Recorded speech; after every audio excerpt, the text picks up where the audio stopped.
outside Joseph's storehouse, which is basically the food bank that operates out of Carpenters Arms. And we're just about to interview Roger Clark, who's one of the many residents of Loughborough that benefits from this service.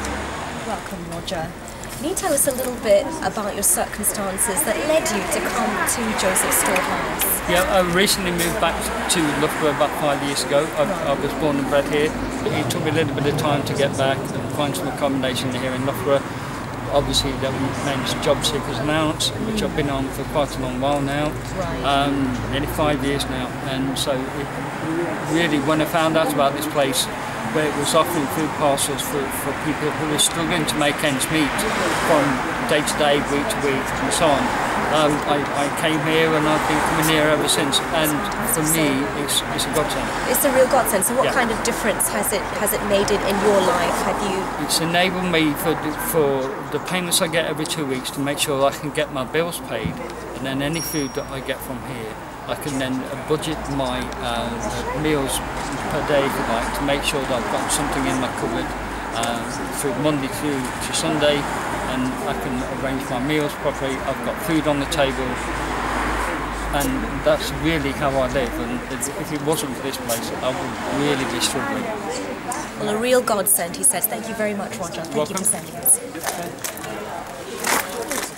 According to Trussell Trust, over 13 million people live below the poverty line. The need for food banks in the UK has dramatically increased. Last year alone, 346,000 emergency food parcels were handed out. That's increased to 913,000 this year. We're joined with Judith Spence from the Carpenters Arms. Judith, why has there been such a dramatic increase in the need for food banks in the UK? I think the need for the food banks has always been there, but I think that Trussell Trust has had a real push, and the church has got hold of it, and community groups got hold of it, and I think more have opened, but I think there's always been the need, and I think the need has fluctuated. So although there've been many opened, I think the need for them to be there may not have increased, but the availability of the food banks has increased. How many people do you normally have in the queues? We have food parcels given out from the on-site here twice a week, on Tuesdays and Thursdays. We started off 6.5 years ago with 12 people a week, and at our peak we were seeing about close on 400 people a week, half of those representing families. So the need has increased, but we know as well that the more that people received from us, the more people heard about it, the more came. So we'd have a sort of a chicken and the egg situation where the local press would come along and say, oh, your numbers have gone up, and they'd put something in the newspaper, so we'd get more donations, so more food was available, and then more people came. We reached a peak about this time last year, and since then the numbers have actually gone down. We've had 2 consecutive quarters where the numbers have gone down. The first one was they went down by 10%, and then the last quarter they went down by 36%. Partly because we are giving out more food in each session. So each family, for example, each single person gets more food than they would have a year ago. So the food is lasting them for longer. I think that is part of it, but also quite a few of the people who've come to us are now finding jobs. Brian had a lovely situation last week where he was in a fast food restaurant and somebody walked up to him and said, I used to get food parcels from you. It really helped me over a rough patch. Now I've got a job. I just wanted to let you know. So it's not just those who are homeless, they have all sorts of different backgrounds. Can you give us what sort of people do you have lining up? Gosh, we have a few who are profoundly homeless, so sleeping in tents or sofa surfing with friends. We have right from that right through to people who have just lost their jobs and have applied for benefits but haven't yet received them. Maybe they haven't been in the job long enough to have a final salary check of the kind that would help them through. To people who are on long-term sick benefits, so people with major medical issues. And sometimes it's people like, I hope a gentleman who has been trying so desperately to get a job. Because of his age, he's not unemployable, but it's very difficult for him to find a job.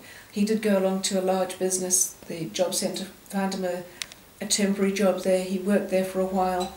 They were trying out a few people. He didn't make the cut. And so he's gone back down to the bottom of the pile, and he just keeps on trying and keeps on sort of working his way forwards. He's done lots of training courses, computer training and all kinds of things, but he's still not able to get a job.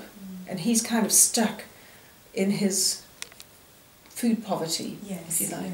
Yes.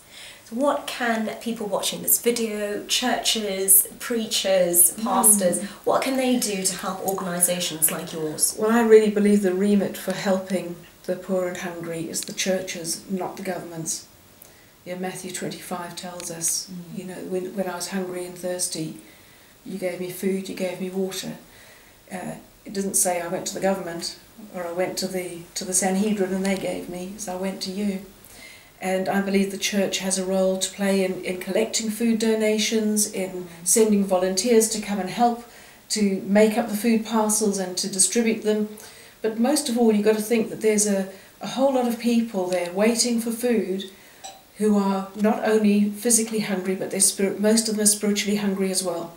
And there's the opportunity to come along and befriend them, to see what a difference you can make in their lives, and ultimately lead them to the Lord. Well, thank you very much for joining us. It's a real kingdom work that you're doing here, Judith. Thank you. That was Judith Spence. They were joined with Bryan Spence from the Carpenters Arms. And the Carpenters Arms, for those who are not aware, is a 12-man residential rehabilitation centre based in the heart of Loughborough. And it's here to help those with drug and alcohol addiction in the area of Loughborough. It's also here to extend God's love to the people in the area and provide a family environment for those struggling with addiction. Brian, could you let us know more about your vision behind creating this centre?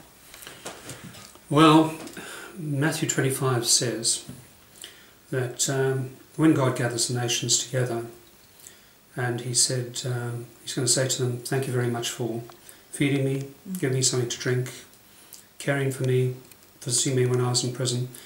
And they'll say, when did we ever do this for you? And he said, and one translation puts it beautifully, inasmuch as you did this to these overlooked ones. Now that speaks volumes to me, because these guys are overlooked. When you walk down a street and you see somebody begging, when you see an addict or an alcoholic there, what most people do is they blank them out of their mind, so they don't actually see them, and they see the shops and they see everybody else walking past. But yet when I walk down the street, those are the people that I see, and there is a subculture that most people never see. I remember we were helping homeless people out over a Christmas period, and I left the hall where we were dealing with them, and some real situations of deprivation there. And I walked out of it onto the street, and there were the Christmas lights and the presents, and I thought, wow, this is another world. And people walking past, and they don't even know, many of them don't even know that something like this exists. And caring for these guys is a great privilege. And they're lovely people. And all you've got to do is take the drugs and alcohol out of their life, and by and large they're lovely people. And I prefer working with them to many other groups that I've ever worked with. This is Rab, and Rab's been with us for a little while now. He's a great improvement, a lovely guy. And BBC Radio actually phoned up recently and spoke to him and said he was on the radio. And you asked about chaps whose lives have been changed. Well, Rab is one of them. So. My life's changed dramatically since I came here. I came here on the 9th of September. It was 10 weeks, 2 days. I'm actually keeping a note of it, and it's the best thing I've ever done. Carpenters Arms and all the staff, it's really amazing. The person actually asked me from Scotland to come down here 5 years ago, he asked me, and it was just a couple of months ago I kind of decided the turning point, something just clicked, and I just decided, right, now or never, basically. And I've just come down here, and that's it, it's 10 weeks down the line. I know it's still early days, but I've not looked back. I've never been as healthy as I feel I am in years. It's one of the best. My family is just all right behind me. Everybody from Scotland rooting for me and all the rest of it. And if I go back there, I'll probably end up down the same road I was going. But I'll go back and visit mum and that. But I've got family 60 minutes away, I could set up home there. And I see like extended families every through Carpenters Arms, because the amazing things they've done for me personally, and it's just all the things they do.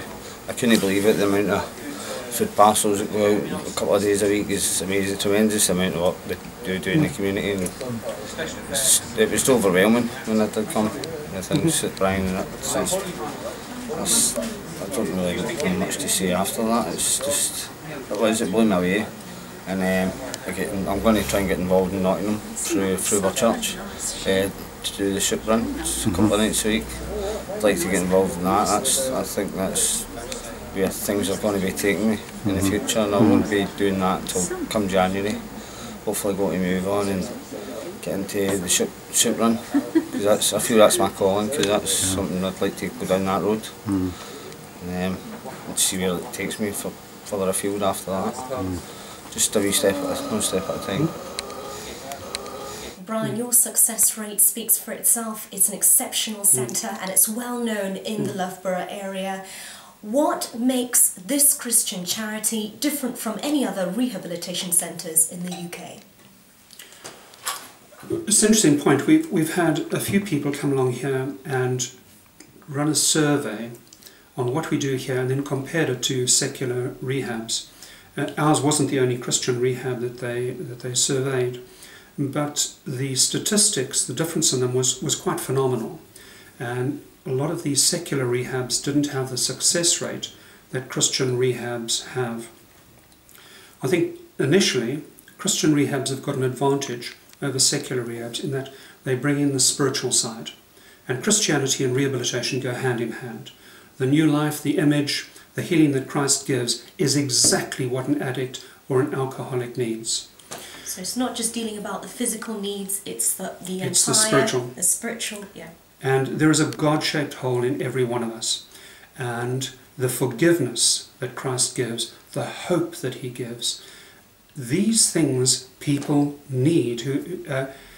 And there is a 12-step program. We don't use it per se here. That was started by Alcoholics Anonymous. And the interesting thing is that it's based upon God helping a person. That's right. And that's probably one of the most successful programs out. And so God, religion, addiction and alcoholism, they go hand in hand. I love the work. Now the Carpenters Arms success rate speaks for itself. Can you let us know more about some of the individuals that you've touched here, and just about the stories and journeys that you've impacted on? Yeah, we could write 10 books on the stories. We've had all sorts of people here, from sort of 17-year-old, no qualifications at all, street homeless in Cardboard City, right up to chief engineers and very highly qualified people. I remember this was a lady, a really lovely lady, and she was probably about as far from me as you are, and her husband was about the same distance on the other side, and I was interviewing him, and she was chipping in every now and again when appropriate. And she said to me, my husband, sometimes I get a telephone call to say that he's passed out in the street or in the supermarket. Once I found him with a broken leg in the street, and this guy was a chief engineer. She said, I opened the front door one evening, and it was snowing, and I saw him lying in the snow outside. And I thought, what should I do? Should I put a blanket over him, or should I just leave him and let him die? We've been through so much agony already. And I thought, how can you talk about your husband like that when he's sitting just over here? But the extent that some people will go to, it's horrific and it's amazing. You get different stories. One man dropped his son off here, and he said, my son's stolen over £100,000 from us over the years. I'm bringing him to you, I'm leaving him with you. If you decide you're going to kick him out, I don't want him back. But if you make me take him back, I'll put him in the car and I'll drop him off in a lane nearby. I don't have a son anymore. We have lads that we've interviewed in prison, and we've got lovely stories. I remember we went to a nearby town, and the police had organised a week where they were helping the youngsters in the town who were just on the periphery of crime. And so each of the youngsters came in with their own detached youth worker or whatever. And each day they put on something. The fire brigade came in, the dental and the medical team came in, the police spoke a bit, and then we came in.